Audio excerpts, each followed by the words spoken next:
On this episode of Rebrand Review, we're talking about Thorpe Park and the ups, but mostly downs of their recent rebrand.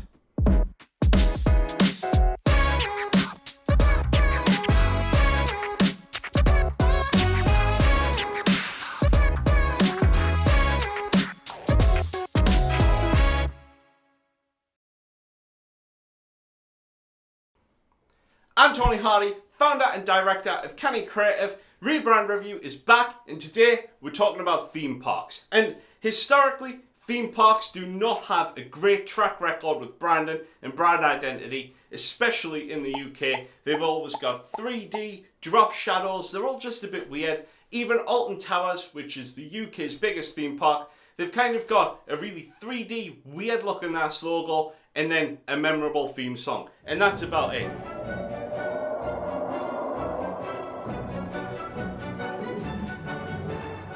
So, they're not off to the best of starts. But Thorpe Park has rebranded. It's one of the closest theme parks to London. It's right next to the M25, not far away at all. Huge tourist attraction. Remember, as we go through this, we don't know the brief, so if we're being harsh, bear that in mind. But let's dive in. The concept for Thorpe Park's new branding is all based around the rides, silhouettes, colours of the rides. It's kind of a cool idea.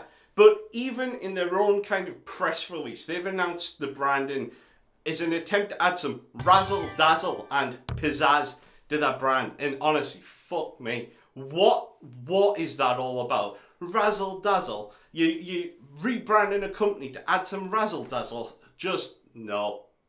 Let's talk about their logo. First of all, the old kind of orange and blue swooshy infinity loop, which is what it was called, mixed with Thorpe Park's font, what kind of looked a little bit like Comic Sans, but we'll not mark them down for that. It was fine. It at least looked like a theme park. The new purple logo, it's flat, it's got a weird angle, it uses a mix of uppercase and lowercase lettering. It's just a bit strange. It's just not inspiring at all. It doesn't look like a fun day out. It looks kind of corporate, a bit boring, a bit weird.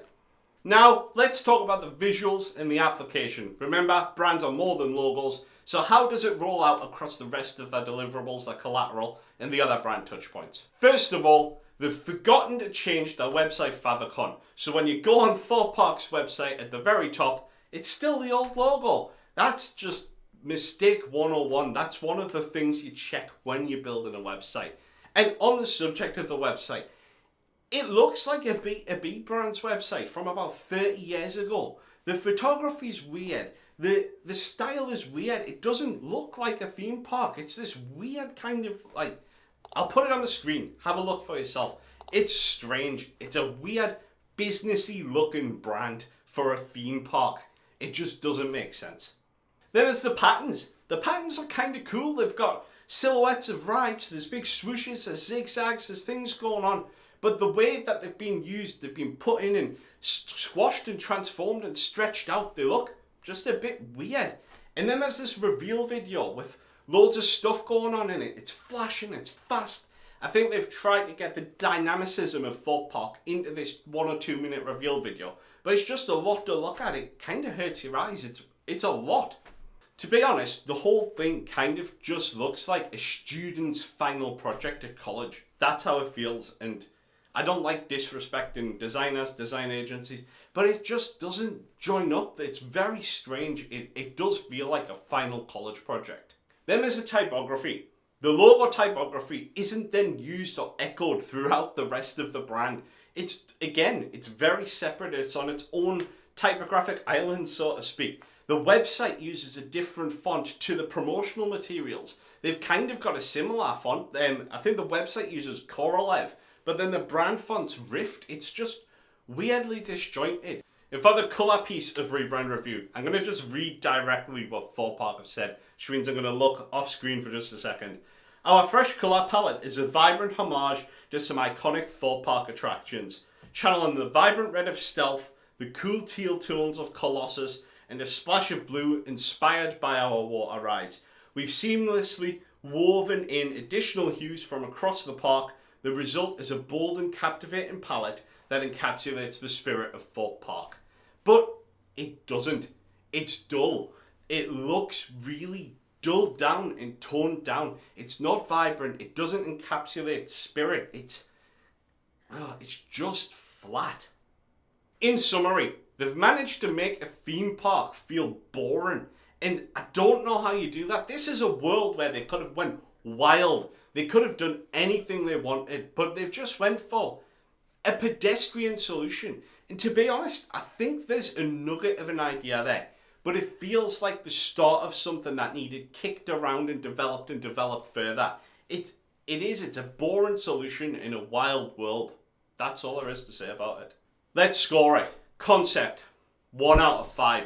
I like the idea of building it around silhouettes, but it feels unresolved. It feels like the first thing you would think of when coming up with a theme park brand. Logo, 1. It's got this throwback to the infinity loop, if you can call an O an infinity loop. The T kind of looks like a backwards J.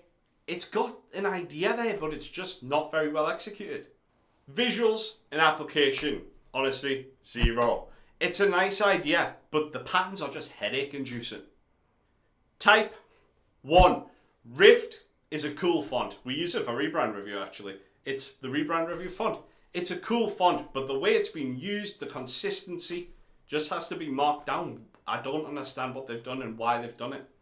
And then finally, colour, 2. It's a nice idea, taking the right colours and rolling it through the brand. That's cool, it makes sense, but they've ended up just with this dull, monotonous, boring colour palette.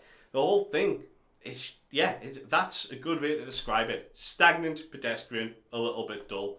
In total, Thorpe Park's Rebrand scores 1 out of 5. Honestly, I just wanted to see them go nuts. It's a theme park. And that's it. This has been Rebrand Review. Like, comment, subscribe below, and we'll see you next time.